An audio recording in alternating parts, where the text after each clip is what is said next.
96 घंटे में पाकिस्तान की हार, गोला बारूद हुआ गायब।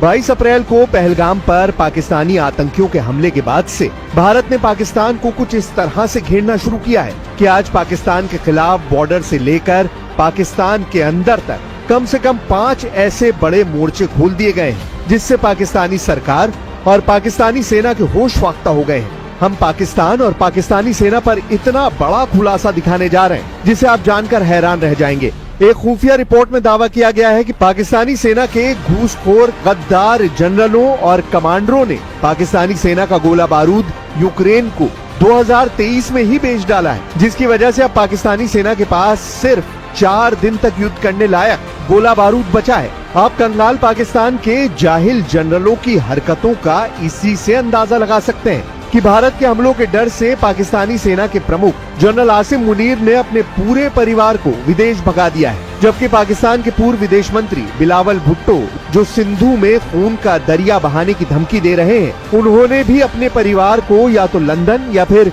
न्यू जर्सी भेज दिया है। हालात ये है कि लाहौर में हाफिज सईद मदरसों के अंदर बुर्का पहनकर छिपकर बैठ गया है, जबकि दूसरी तरफ भगोड़ी पाकिस्तानी सेना अपनी जान बचाने में जुटी है। हालात ये है कि भारत को परमाणु युद्ध की धमकी दे रहे पाकिस्तान में लड़ने के लिए।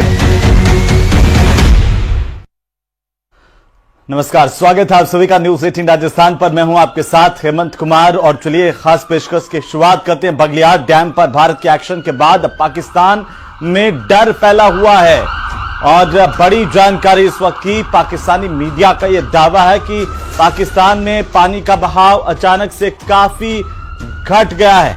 पहले 87,000 क्यूसेक पानी पाकिस्तान को मिलता था, अब वो सिर्फ 10,800 क्यूसेक तक पहुंच गया है और इससे पाकिस्तान के पंजाब और पीओके के इलाकों में पानी की किल्लत का डर पैदा हो गया है।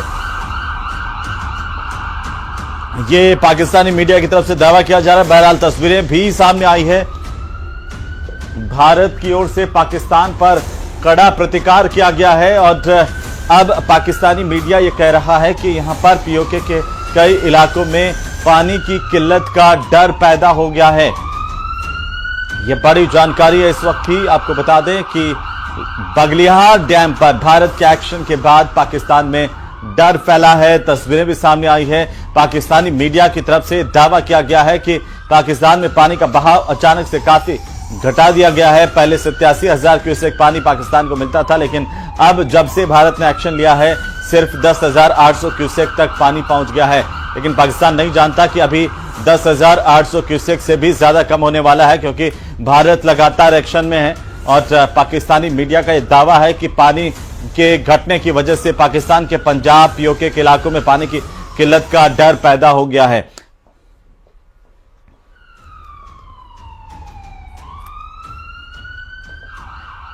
तो बगलियार से पानी बंद होने के बाद चिनाब दरिया का जलस्तर लगातार अब कम होता जा रहा है। देखिए न्यूज 18 की कोमल सिंह की ग्राउंड रिपोर्ट। पहलगाम हमले के बाद केंद्र सरकार ने बड़े निर्णय लिए थे 5, जिनमें एक निर्णय सिंधु जल समझौता था, जिसको कुछ देर के बाद स्थगित भी किया गया था। बता दें कि बगलियार डैम से पानी को रोका गया है और पानी का बहाव लगातार चिनाब दरिया में कम होता जा रहा है। जिस दरिया में इस समय सिर्फ मेरे आपको कदम दिख रहे हैं, ये दरिया की शुरुआत है और आगे का जो पानी का बहाव है, अधिकारियों के अनुसार ये वो इलाका है, ये वो दरिया है जहां पर तेज लहरें होती थी, पानी का बहाव इतना तेज होता था। लेकिन आज जहां पर मेरे कदम आपको पानी के अंदर दिख रहे हैं, ये पानी का ये चिनाब का किनारा है और समझिए कि कितना लेवल पानी का जो कम हो गया है, जिसका सबसे ज्यादा खमियाजा पाकिस्तान को भुगतना पड़ेगा। जी हाँ, क्योंकि पाकिस्तान से ये जो चिनाब दरिया जाता है, पाकिस्तान में जो पानी पहुंचता है चिनाब का, वो पंजाब प्रांत है और पाकिस्तान में सबसे ज्यादा कृषि का काम पंजाब प्रांत में होता है। अभी वहां पर फसल कटने का काम हो रहा है। तेजी से पाकिस्तानियों ने फसल काटने का काम किया, एक डर और बौखलाहट उनकी दिखी। तो वहीं पहलगाम आतंकी हमले को लेकर बहुत बड़ा खुलासा हुआ है। सूत्रों के हवाले से सबसे बड़ी जानकारी यह है कि इस हमले में शामिल आतंकियों को बाकायदा मिलिट्री ट्रेनिंग दी गई थी। सूत्र बताते हैं कि जे.एंड.के जेल में बंद लश्कर के आतंकियों से पूछताछ में खुलासा हुआ है। सूत्रों के मुताबिक पाक सेना के पूर्व कमांडर्स ने आतंकियों को ट्रेनिंग दी थी इस हमले के लिए बाकायदा। और ज्यादा से ज्यादा नुकसान पहुंचाना ही आईएसआई का मकसद था।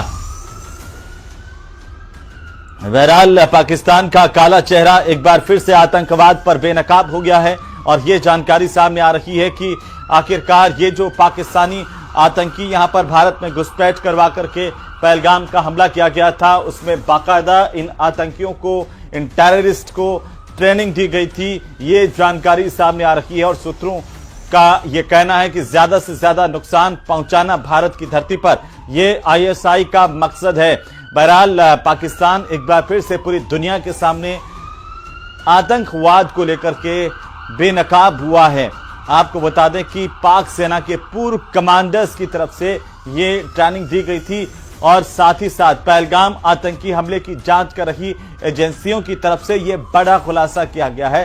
सूत्रों के हवाले से ये कि हमले में शामिल आतंकियों को पाकिस्तान के स्पेशल सर्विस ग्रुप कमांडो की ओर से मिलिट्री ट्रेनिंग दी गई थी। ये खास रिपोर्ट देखिए।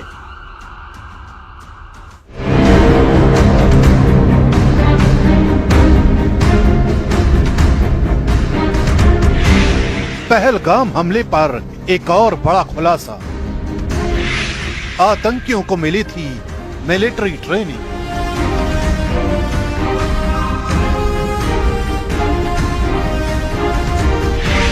एसएसजी ट्रेनिंग ले चुके आतंकी घाटी में एक्टिव। आईएसआई की खौफनाक साजिश, छोटे ग्रुप से बड़ा हमला।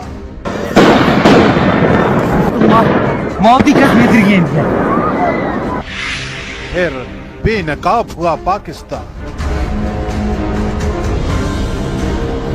पहलगाम हमले से जुड़ी साजिश की परतें जैसे जैसे उधड़ रही हैं, पाकिस्तान की सच्चाई दुनिया के सामने आ रही है। इससे पहले कि हम इस नई कहानी की पूरी क्रोनोलॉजी बताएं, पहलगाम हमले से जुड़ी नई तस्वीरें आपको दिखाते हैं। यह सीसीटीवी वीडियो बैसरन घाटी के मार्केट का है। दोपहर 3:40 के आसपास इस वीडियो में आप देख सकते हैं कि कैसे अचानक बाजार में पैनिक क्रिएट हो जाता है। और अब आपको आतंकियों के हाइड आउट से जुड़ी ये तस्वीरें दिखाते हैं। इन्हीं तस्वीरों के बाद जांच एजेंसियों को ऐसे सबूत हाथ लगे हैं जो बताते हैं कि इस हमले में शामिल आतंकियों को पाकिस्तान की मिलिट्री ग्रेड ट्रेनिंग मिली हुई थी। पूछताछ में ये खुलासा हुआ है कि लश्कर से जुड़े कई आतंकियों ने जम्मू कश्मीर की जेल में बैठकर हमले की पूरी स्कीम बनाई थी।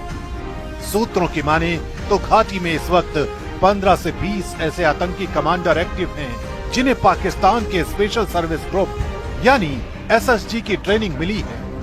ये दुर्दांत कमांडर विदेशी आतंकियों के छोटे छोटे ग्रुप को लीड कर रहे हैं और इनका मकसद है सुरक्षा बलों को ज्यादा से ज्यादा नुकसान पहुंचाना। जब पाकिस्तान की सेना की स्पेशल यूनिट भारत में आम लोगों पर हमला करने वाले आतंकियों को ट्रेनिंग दे रही हो, तो सवाल सिर्फ हमला रोकने का नहीं, बल्कि उस टेरर ट्रेल को खत्म करने का है, जिसके जरिए बार बार हमारी सीमाओं की आड़ लेकर ये जंग छेड़ी जाती है।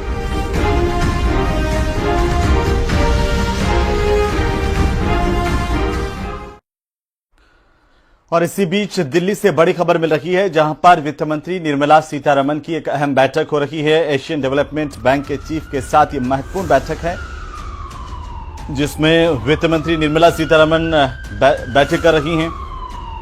सूत्रों के हवाले से जानकारी है कि आतंकवाद समर्थक देशों की फंडिंग को रोकने पर इस बैठक में महत्वपूर्ण बातचीत हो रही है। बड़ी खबर दिल्ली से इस वक्त की, वित्त मंत्री निर्मला सीतारमण की अध्यक्षता में एक महत्वपूर्ण बैठक वित्त मंत्रालय में इस वक्त हो रही है। जानकारों के माने तो इस बैठक के जरिए विस्तार से चर्चा की जा रही है कि आतंकवाद समर्थक जो भी देश हैं जिनको फंडिंग की जाती है वो आखिरकार कैसे रुके, क्योंकि चौतरफा वार भारत का आतंकवाद पर प्रहार, और इसी को लेकर वित्त मंत्रालय में यह महत्वपूर्ण बैठक है। वित्त मंत्री निर्मला सीतारमण ये बैठक ले रही हैं, जिसमें विस्तार से चर्चा हो रही है आतंकवाद समर्थक देशों की फंडिंग को रोकने को लेकर के एशियन डेवलपमेंट बैंक के चीफ के साथ ये काफी महत्वपूर्ण बैठक मानी जा रही है। तो वहीं पहलगाम के हमले में 26 निर्दोष पर्यटकों की मौत के बाद पूरे देश भर में गुस्सा है। हर तरफ पाकिस्तान से बदले की आवाज उठ रही है, लेकिन भारत आखिर चुप है क्यों? अब इस चुप्पे की वजह सामने आ रही है। यह चुप्पी रणनीतिक थी, क्योंकि दुश्मन एक नहीं दो थे और इस बार स्क्रिप्ट इस्लामाबाद ने नहीं बीजिंग से लिखी गई। इस रिपोर्ट में हम आपको दिखाएंगे कि कैसे पाकिस्तान परस्त आतंकवादियों ने यहां पर हमला किया, कैसे पीएम मोदी ने पाकिस्तान पर पलटवार की देरी से चीन की दोहरी साजिश को नाकाम कर दिया है। रिपोर्ट देखिए।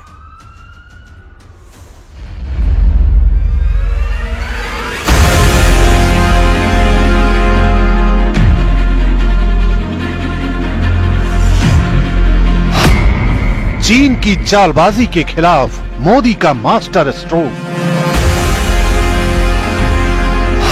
पहलगाम हमले की आड़ में चीन की साजिश बेनकाब। पीएम मोदी की रणनीति के आगे धराशायी हुआ चीन का प्लान। पहलगाम में जो कुछ हुआ उसके तार भले ही सीधे तौर पर पाकिस्तान से जुड़ते दिखाई दे रहे हैं, लेकिन उस तार का एक छोर चीन के हाथों में है, यानी हमला पाकिस्तान में पलने वाले आतंकियों का और साजिश चीन की। 22 अप्रैल को जब आतंकियों ने पहलगाम में हमला किया तो उंगलियां लगातार पाकिस्तान पर उठ रही थी, लेकिन सूत्र बताते हैं कि यह हमला सिर्फ पाकिस्तान की करतूत नहीं थी, इसकी स्क्रिप्ट चीन में लिखी गई। मकसद था भारत को भड़काना ताकि वो जवाबी कार्रवाई करे और दो मोर्चों पर युद्ध में उलझ जाए, पश्चिम में पाकिस्तान और उत्तर में चीन। भारत अभी चुप है पहलगाम हमले के बाद, लेकिन पाकिस्तान का डर बोल रहा है और पाकिस्तान की यह बौखलाहट खुलेआम दिख रही है। भारत के लगातार बढ़ते कद से परेशान अमेरिका ने चीन पर टैरिफ लगाए तो एप्पल और फॉक्सकॉन जैसी कंपनियां भारत आ रही हैं। वैश्विक स्तर पर भी भारत का कद लगातार बढ़ता जा रहा है। चीन चाहता है भारत युद्ध में उलझ जाए, निवेश रुक जाए और भारत के साथ उसकी प्रतिस्पर्धा पर ब्रेक लगे। चीन की नीति बेहद साफ है, भारत को दबाना, घेरना और कमजोर करना। उसके बेल्ट एंड रोड इनिशिएटिव से लेकर डोकलाम और गलवान तक हर हरकत भारत को रोकने की है। अब अगर भारत पाकिस्तान के खिलाफ सैन्य कार्रवाई करता तो चीन इसका बहाना बनाकर सीमा पर नया मोर्चा खोल सकता था। चौंकाने वाली बात यह है कि इस बार देश का विपक्ष खुद सरकार से ज्यादा युद्ध का समर्थन कर रहा है। पुलवामा के समय जहां एयर स्ट्राइक पर सवाल हुए थे, इस बार खुद विपक्ष सेना भेजने की मांग कर रहा है। यही वजह है कि ये सवाल उठ रहे हैं कि क्या ये राजनीतिक दबाव भी चीन की साजिश का हिस्सा है, जो भारत को भावनात्मक उकसावे में लाकर रणनीतिक गलती करवाना चाहता है। सूत्र बताते हैं कि मोदी सरकार चीन की नापाक मंशाओं को भांप गई। तय किया गया कि भावनाओं से नहीं, रणनीति से काम लिया जाएगा। अंतर्राष्ट्रीय मंचों पर पाकिस्तान को घेरा गया, उस पर कूटनीतिक हमले लगातार जारी, जबकि चीन भारत की इस रणनीति की वजह से अपने ही जाल में उलझ गया है।